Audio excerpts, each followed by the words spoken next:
Shalom Bapak Ibu Saudara-saudari yang dikasihi dan mengasihi Tuhan.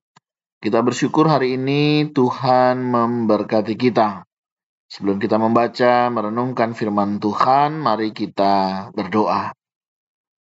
Tuhan yang penuh kasih, saat ini kami datang di hadapan-Mu dengan hati yang terbuka untuk mendengar firman-Mu.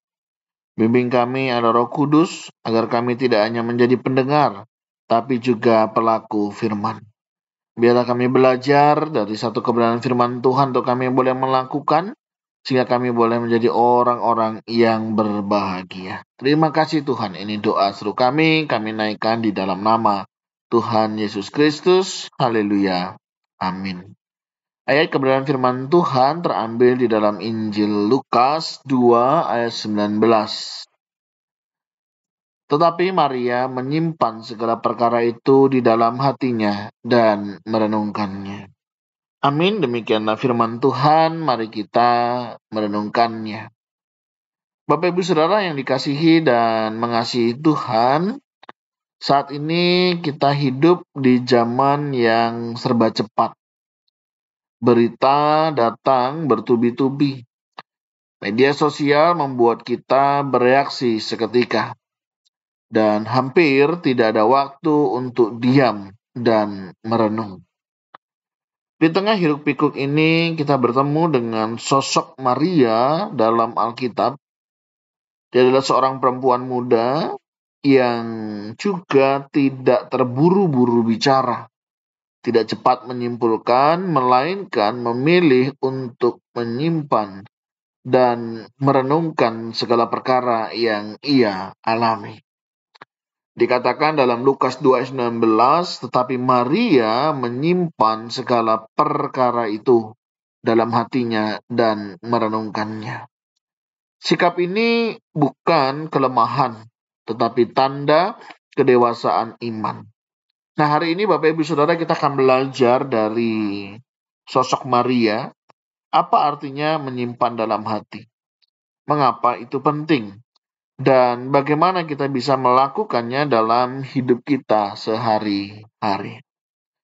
Bagian yang pertama kita akan coba melihat bagaimana Maria menyimpan segala perkara itu di dalam hatinya. Nah, menarik Bapak Ibu Saudara ya, kata menyimpan di dalam konteks ini berbicara ya, bagaimana menjaga sesuatu dengan hati-hati ya, menggunakan kata suntereo. Seperti gambarannya itu menyimpan harta.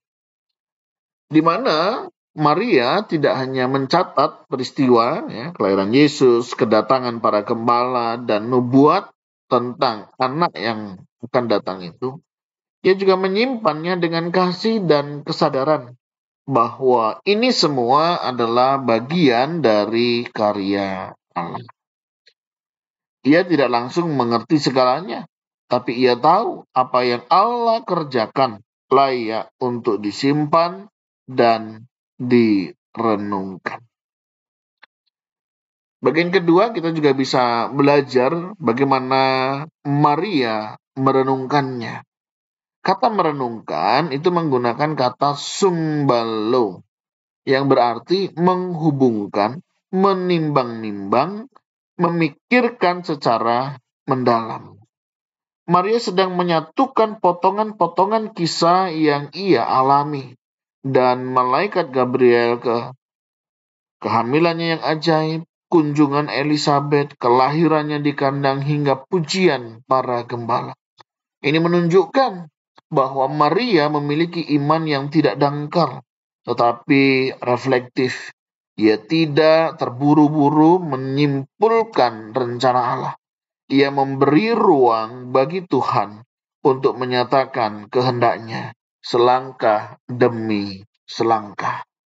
Mungkin dalam perjalanan hidup kita juga sering mendapatkan sesuatu. Apakah itu pergumulan, masalah dalam hidup, keberhasilan, kesuksesan. Apakah kita juga boleh belajar seperti Maria, menyimpannya dalam hati dan merenungkannya. Di tengah kebisingan dunia hari ini bukan waktu yang mudah untuk kita bisa duduk diam dan merenungkan akan karya Tuhan.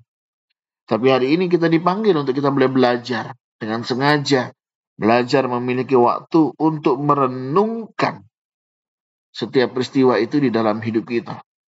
Dan bagaimana kita boleh melihat Allah campur tangan dalam hidup kita. Dikisahkan ada seorang nenek yang setiap pagi duduk di teras rumah dengan Alkitab dan buku catatannya.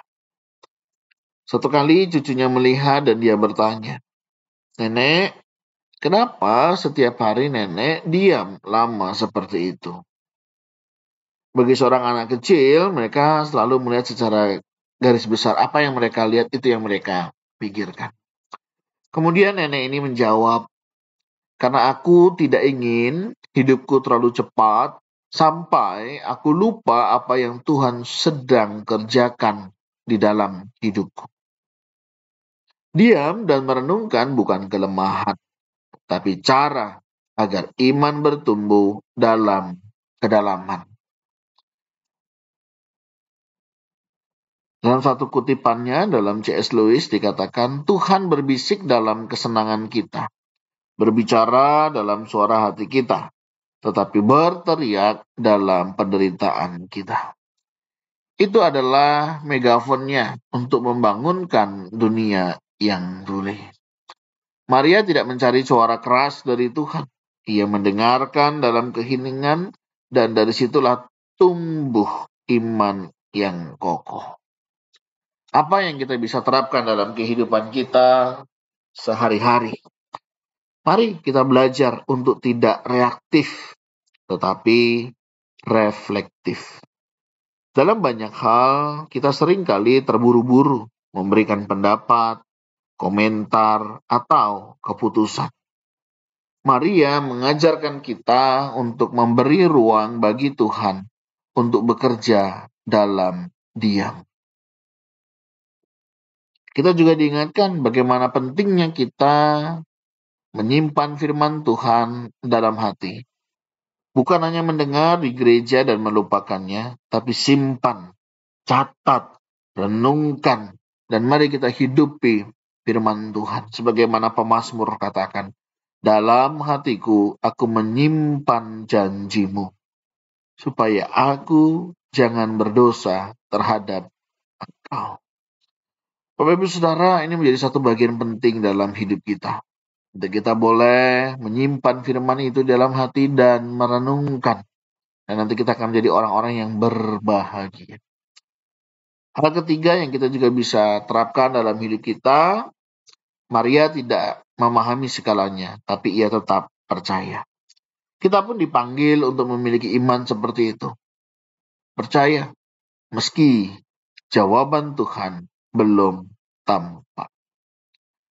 Mari Bapak Ibu Saudara, dari kisah ini kita belajar bagaimana seorang Maria, dia menyimpan segala perkara, bukan mengabaikannya. Ia merenungkan, bukan terburu-buru menyimpulkan. Dan ia juga percaya, bukan memaksakan penjelasan. Inilah bentuk iman yang dewasa. Tidak selalu harus mengerti, tapi tetap taat dan percaya. Mari kita ambil waktu setiap hari untuk merenungkan firman Tuhan, bukan hanya membacanya. Mulai kita membuat jurnal rohani tentang hal-hal yang sedang Tuhan ajarkan melalui peristiwa hidup. Kita juga boleh melatih keheningan, setidaknya ya kita bisa mulai 5-10 menit sehari untuk kita duduk di hadapan Tuhan tanpa suara, tanpa gangguan. Kiranya Tuhan menolong memampukan kita untuk kita boleh menaati firman-Nya. Tuhan, ajar kami untuk memiliki hati seperti Maria. Hati yang tidak tergesa-gesa, tapi tenang dalam dan percaya. Hati yang menyimpan firman-Mu sebagai harta yang berharga. Di tengah dunia yang bising, jadikan kami pribadi yang merenung, yang mendengar, dan yang mengikuti Engkau dalam iman yang teguh. Dalam nama-Mu Tuhan Yesus Kristus, Tuhan Juru Selamat kami berdoa, kami mengucap syukur. Haleluya. Amin. Bapak Ibu Saudara, demikianlah renungan kita hari ini. Kiranya Tuhan Yesus memberkati kita sekalian. Shalom.